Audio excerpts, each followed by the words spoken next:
Red book అరాచకాలు మితిమీరిపోయాయి. కృష్ణా జిల్లా కానూరు గుమ్మడితోట కాలనీలో నిరుపేదల ఇళ్లను అక్రమంగా కూల్చివేస్తున్నారు.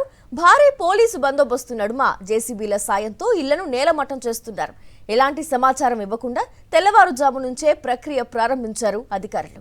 సమాచారం తెలుసుకున్న పెనమలూరు నియోజకవర్గ వైఎస్ఆర్సీపీ ఇన్ఛార్జ్ దేవభక్తుని చక్రవర్తి బాధితులకు అండగా నిలిచారు. ఘటనా స్థలానికి చేరుకుని కూల్చివేతలపై అధికారులను ప్రశ్నించారు.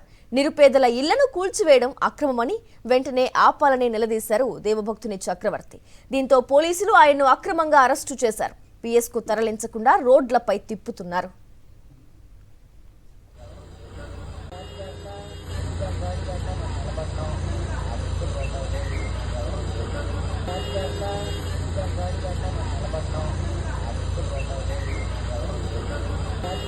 కానూరు గుమ్మడితోట కాలనీలో కూల్చివేతలకు సంబంధించి మరింత సమాచారం మా ప్రతినిధి అశోక్ ఫోన్ లైన్ ద్వారా అందిస్తారు. అశోక్,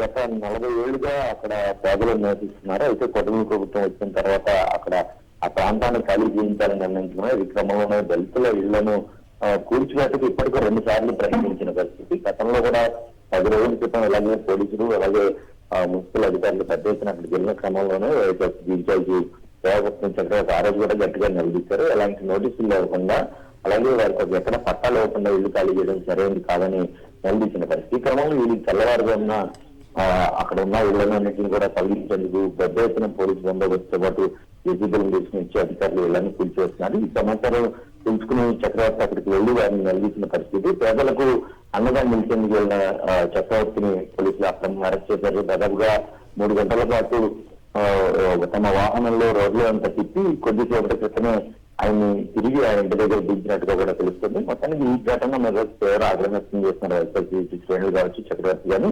పేదలకు పూర్తిగా తాము అండగా ఉంటాం. ఎట్టి పరిస్థితుల్లో ప్రభుత్వం పేదల ఇళ్లను కూల్చివేత దుఃఖానికి పాల్పడితే మాత్రం సహించేది లేదంటూ కూడా హెచ్చరిస్తున్న పరిస్థితి కనిపిస్తుంది. Right, thank you Ashok.